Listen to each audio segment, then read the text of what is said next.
bagi kita nibana itu ya tetap ada, selalu ada.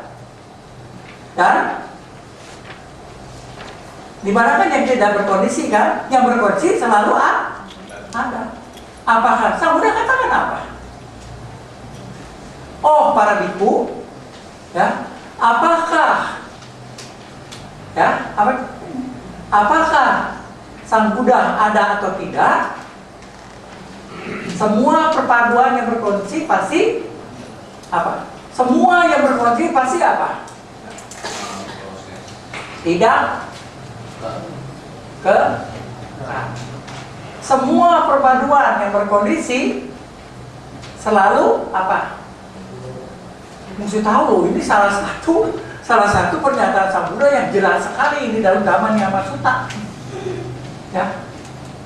Segala sesuatu yang berpadu atau yang berkondisi tidak kekal. Sesuatu yang berkondisi pasti apa? Terkena. Kalau anicca proses bukan. Perubahan kan proses kan. Segala sesuatu yang berkondisi atau perpaduan pasti terkena kenapa? Duka. Anicca duka. Yang berkondisi dan tidak berkondisi itu penungkan dari. Ya.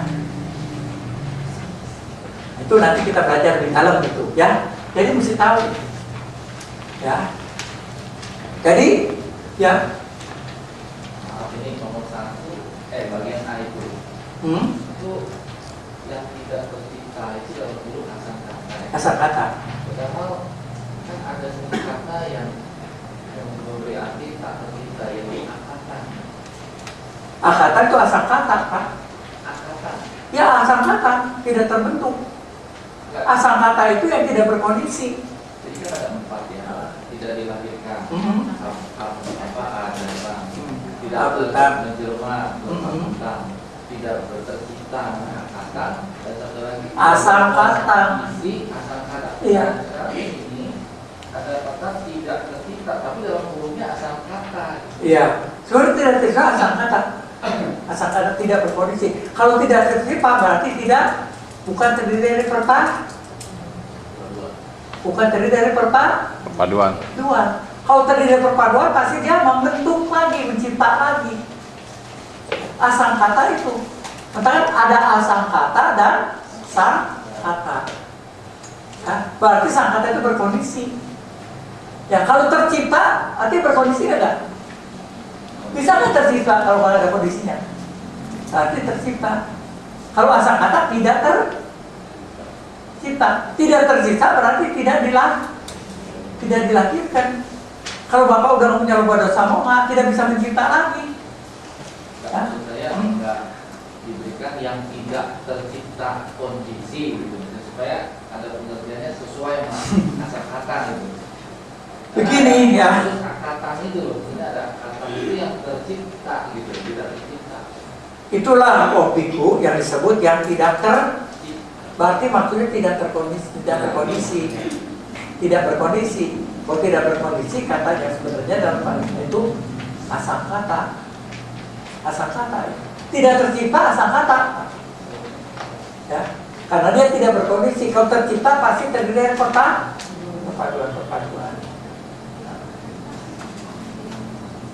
Iya. Kalau tidak tercipta ya tidak berkondisi, nggak bisa terbentuk. Sama artinya. Iya. Ini bahasanya aja. Ya, itu konteks bahasa ya. Tapi di sini tidak maksudnya asal kata. Ya.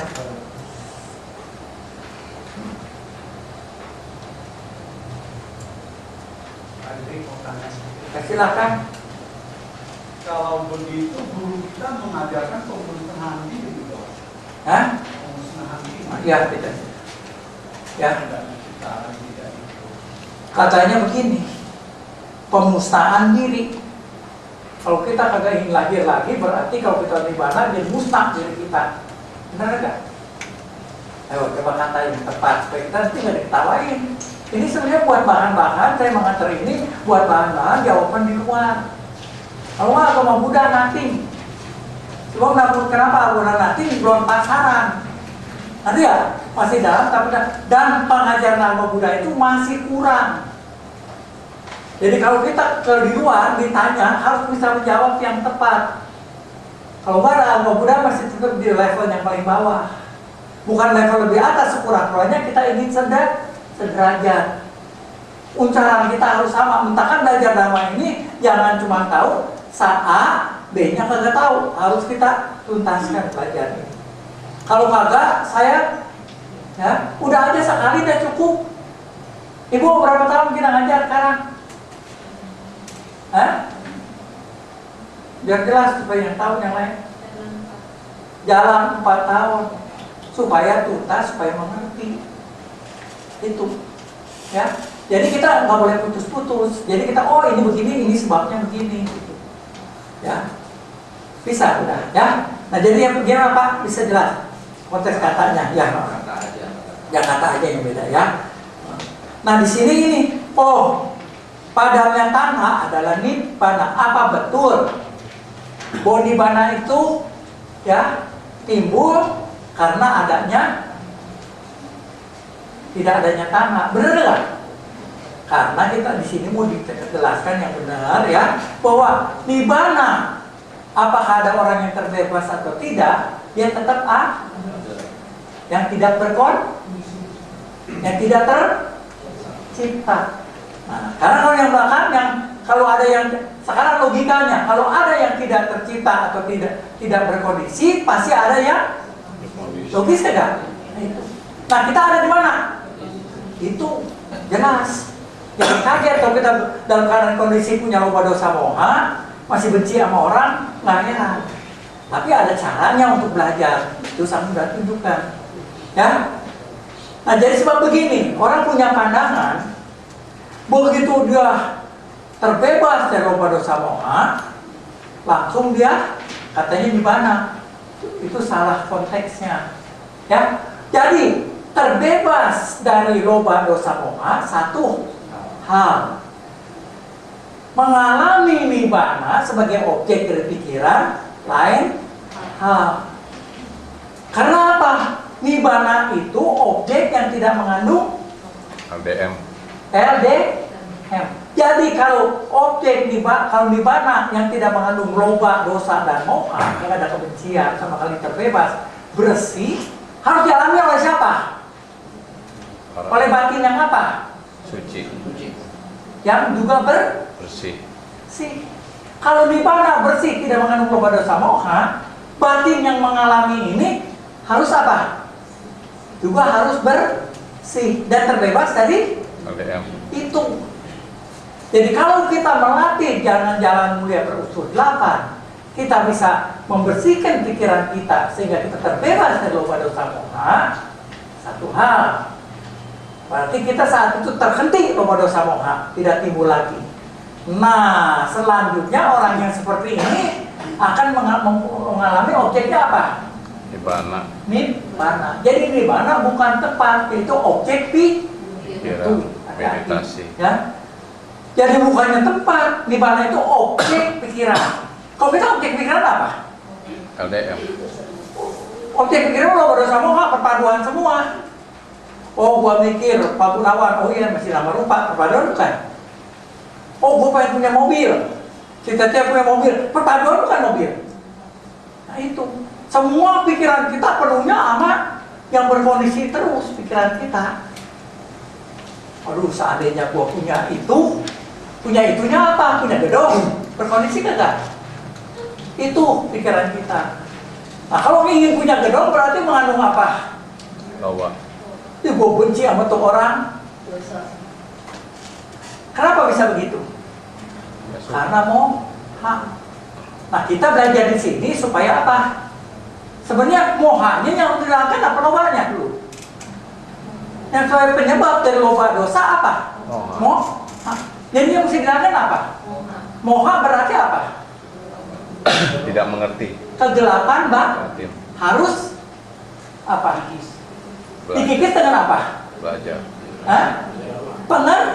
Kalau mau mengerti apa? Belajar, kita lain lagi. Nanti ya, bukannya nyembah 100 kali, baca 100 kali kita bisa jadi bebas, kagak bisa kita. Harus kita latihan. Bentar sekali lagi, ajaran Sang Buddha itu capek. Capek. Ngajar aja Bu capek, kalau kita lihat orang ada yang melongo aja kita udah capek. Bener ya? Capeknya apa? Nanti kan ada orang itu.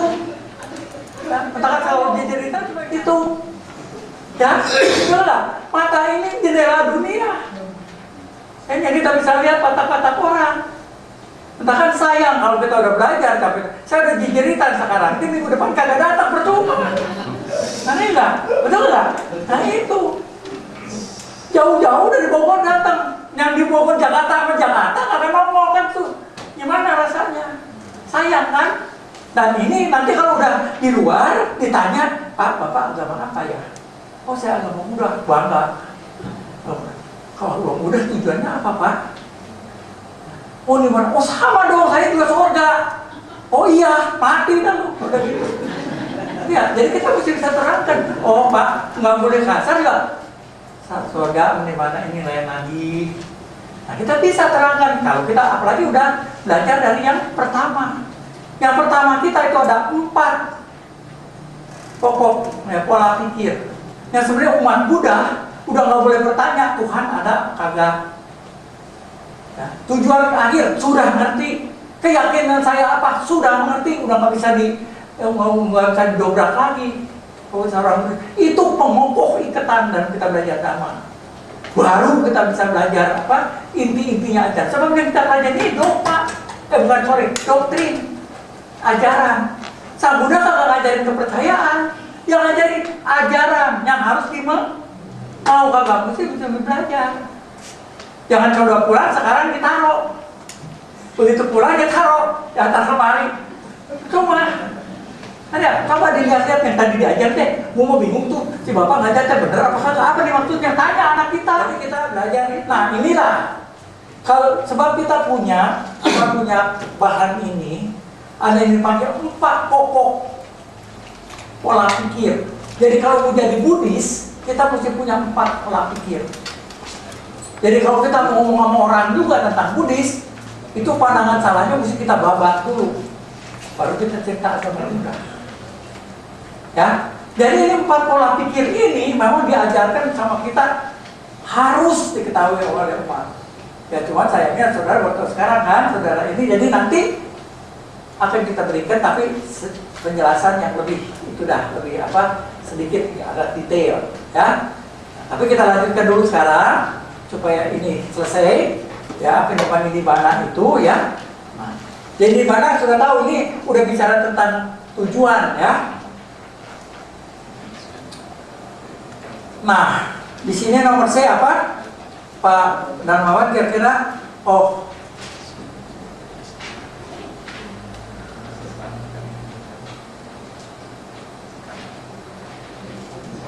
ya, nomor C ya, biku. Dia baca, jelas.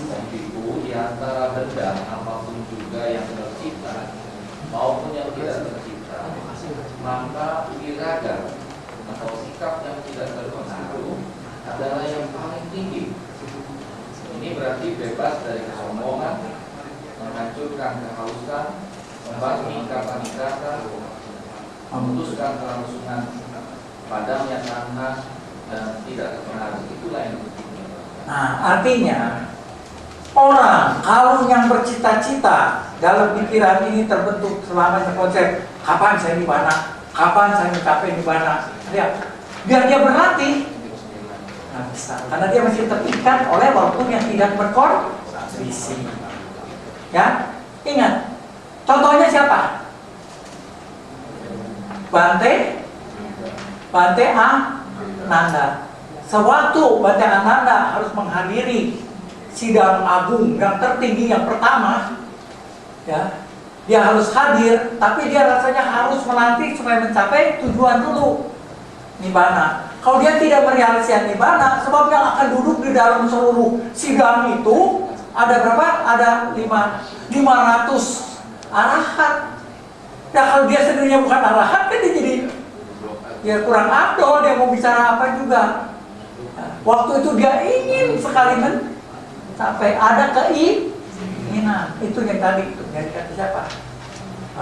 Melekatan ya, ingin sekali dia mencapai. Akibat ingin, susah dia mencapainya.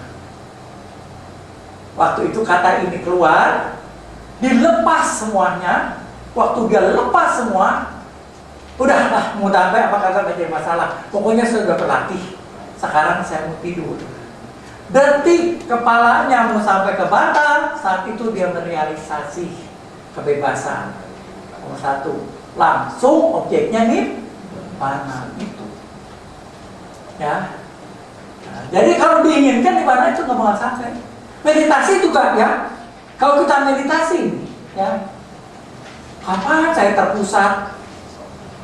Kapan saya terpusat memasuki upacara? Kagak bakal sampai. Meditasi pun harus dilepas. Kita hanya menyadari objek. Kalau objek ini kita udah bentuk akan menjadi ini, menjadi itu, ini nanti jadi begini rasanya, orang bilang jadi begini, kan terbentuk konsep kan? Kita akan memasuki pemusatan. Nah, pemusatan itu butuh melepas. Melepas ini dibutuhkan apa? Sebelum bisa melepas, dibutuhkan apa? Pakaiannya apa? Hah? Sila.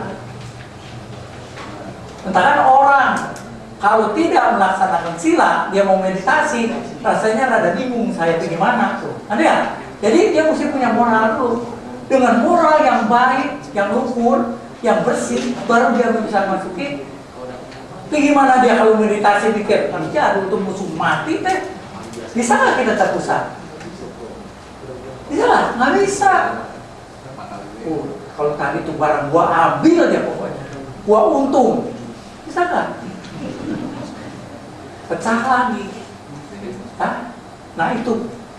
Nanti bentuk apa, bentuk yang hakikat yang sebenarnya itu pancaniwarana. Itu yang timbul dalam diri kita. Jadi berarti pancaniwarana ini hanya bisa ditundukin baru. Ya dijaga gitu supaya kita hanya dengan Pancasila. Sebelum Pancabala kita mesti Pancasila dulu. Ya, Pancasila itu penting. Berapa sholatnya? Kalau kita setiap momen begitu pikiran kita jahat, kita berpikir apa ini silanya. Beda kita. Jadi kita nggak apa-apa dah, kelanggar sedikit, padahal nggak boleh kita. Kita harus berusaha mengawasi pelanggaran-pelanggaran ini. Maka hanya panggil sila apa? Perenungan sila. Perenungan sila itu berarti kalau malam sila mana yang saya telah langgar ini hari? Nah ya kalau udah semua, makanya udah semoga besok udah semua tapi kurang. Kalau ini hari 100% melanggar silanya semua, semoga besok itu 99% gitu. Itulah latihan namanya. Kagak ada yang bisa tiba-tiba hilang, nggak ada. Dan maka udah kagak ada. Nah itu yang dikata tadi tentang apa? Tentang pemusnahan, nggak ada. Dalam ajaran Sang Buddha kagak ada. Hilang, nggak ada. Musnah itu kagak ada di agama Buddha. Yang ada proses itu. Jadi tidak mau dilahirkan loh, harus melalui proses juga, bukan tiba-tiba. Kalau tiba-tiba mau bodornya kepala kita beres sudah, kagak bisa kan selesai dengan itu. Ya, jadi mau kagak mau, kata saya kalau namanya agama Buddha harus apa? Kerja sekali lagi, ya, latihan lagi sekali lagi. Ya. Orang lain kalau pengen ke New York, orang pengen ke New York, dia mesti beli apa dulu? Kalau orang susah apa dulu? Hah? Kalau orang kaya? Kaya kan kita. Kalau kita kaya, Sang Buddha kaya. Triliunan itu kemampuan itu dia punya paraminya. Timbang mikir udah sampai. Kalau kita, jadi semua itu harus kita perjuangkan. Gak bisa tiba-tiba jadi, gak bisa tiba-tiba ada. Ya, mau belajar. Ini zaman ini saya belajar. Bisa dijadikan sekarang. Ini belum apa-apa. Kalau menurut saya sih masih belum apa-apa, hanya sekedar memberikan keterangan 20 tahun. Cuman ini juga yang pelajari. Jadi berarti kita harus belajar. Sekali lagi nggak boleh bosan. Pak Bob berapa tahun? Yang lebih muda dari saya belajarnya. Berapa tahun? 18 tahun. Pak Alek berapa tahun? 16 tahun. Jadi bukan mainan, Bapak itu lebih tua. Yang belajar ya. Ya, oke. Nah itu, ya.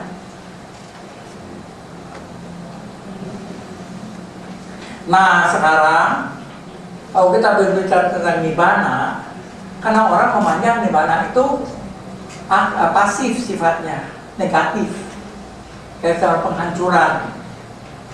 Ya, orang lain kan masuk lahir ke surga. Kita mau pokoknya kalau nibbana, kalau kita nggak tahu kalau nibbana nggak bisa diterangkan. Kalau kita nibbana itu adanya di mana?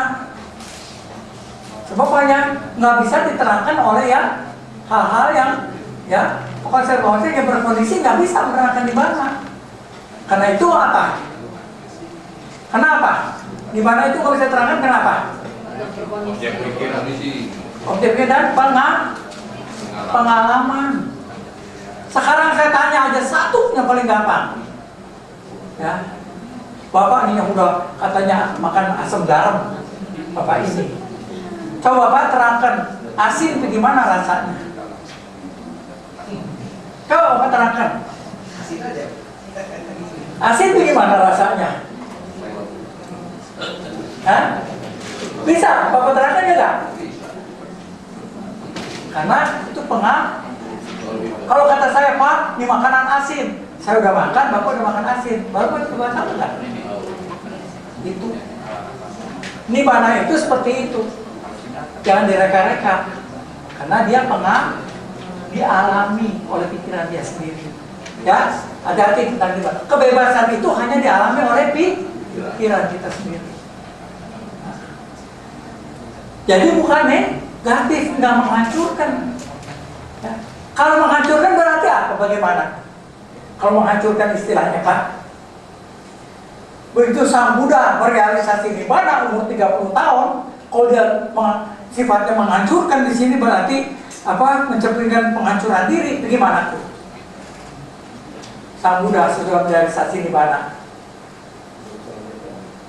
Musnah habis mati, terus udah kagak tahu kemana.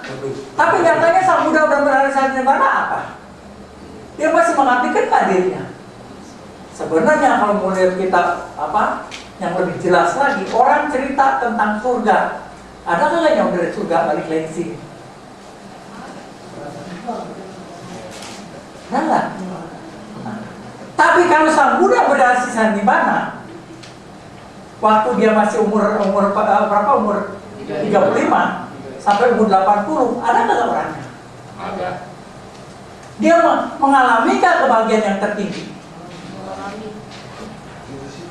Jadi sebenarnya ya, pengalaman nibbana yang tertinggi itu, yang paling kebahagiaan yang mengatasi duniawi itu, kalau kita bisa mencapai arahat, kedudukan arahat, itu nggak bisa ada tandingannya. Kesenangan dunia ini nothing buat dia, bukan apa-apa. Tapi kebahagiaan yang dia dapat itu nggak bisa dinilai oleh siapapun. Itu.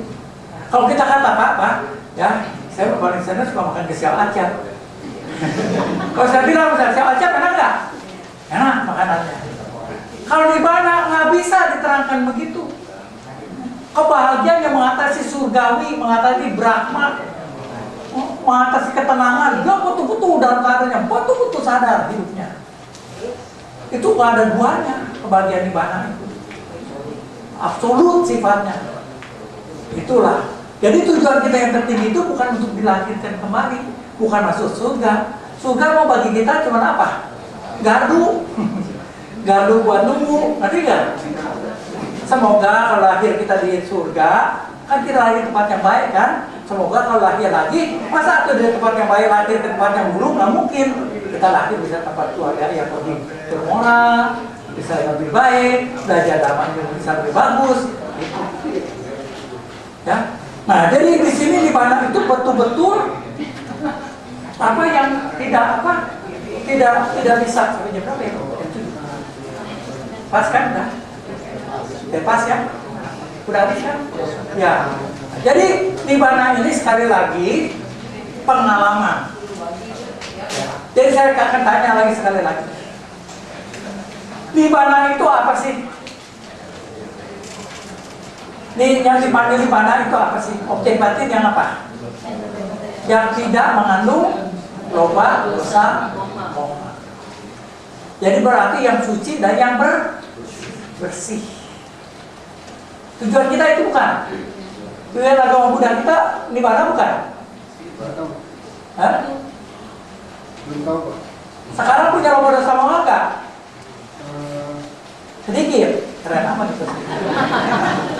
Sedikit banyak. Kurang tahu juga Pak. Masih belum tahu ya nanti tahu. Nah, jadi artinya nibbana itu objek pikiran yang tidak mengandung loba, dosa. Harus dialami oleh siapa? Sudah mengalami. Kita sendiri itu apa maksudnya? Batin yang tidak mengandung loba, dosa, moha bisa mengambil objek nibbana sebagai objeknya. Dia harus terbebas dulu dari loba, dosa, moha. Ada nggak caranya? Ya. Jadi yang kita bicara itu terpentingnya itu yaitu nibbana yang dibagi dalam dua hal. Kita sebagai manusia berlatih, ada caranya enggak?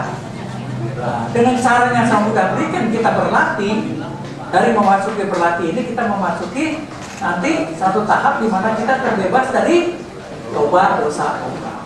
Kalau kita terbebas loba, dosa, moha satu hal, maka itu nanti objek pikiran kita pun jadi berarti kita berada dalam nibbana. Itu ya. Ya punya aduh orang susah lama. Nah, ada lagi kata begini. Ada satu proverb yang kata gini ya. Sangat sulit untuk melihat ya terbentuknya manusia di alam semesta ini. Sulit ya kan? Kita kagak tahu dalam manusia ini terbentuknya bagaimana. Sangat sulit untuk mengetahui asal mula kelahiran kita. Dan sangat sulit apa lagi? Nomor 2. Hidup sebagai manusia. Sangat sulit, ya, bukan terhentinya kelahiran kita. Berarti merealisasi Nibbana. sangat sulit. Bisa nggak dia tetap besok kali jadi merealisasi nibbana? Bisa nggak Bapak? Kagak ada satu yang bisa menetapkan nanti saya 1000 tahun lagi merealisasi nibbana. Belum tentu. Sangat sulit, maka sama juga kita kalau mau tahu kapan terhentinya nibbana, kita merealisasi nibbana sama asal mula kelahiran sama sulitnya. Jadi sekarang kita mau merealisasi nibbana kan? Rasanya kapan? Cukup nggak 1000 tahun? Kita nggak tahu kapan. Tapi caranya udah tahu belum? Itu yang paling penting. Ya, jadi nibbana itu kebohongan apa bukan? Bisa nggak kita realisasi nibbana? Bisa. Sebab apa? Kita bisa merealisasi apa? Merealisasi apa? Kesucian. Kita bisa terbebas dari loba, dosa, moha itu dulu. Dan untuk terbebas dari loba, dosa, moha ada caranya enggak? Ada. Itu yang kita paling bahagia. Jangan Sang Buddha mengatakan bisa terbebas dari duka, tapi kagak ditunjukkan caranya. Sang Buddha tunjukkan caranya untuk kita terbebas. Ya. Ya semoga ini dulu pertama ini nanti minggu depan kita lanjutkan lagi. Ya, kamu tentang nibbana sudah ngerti kan?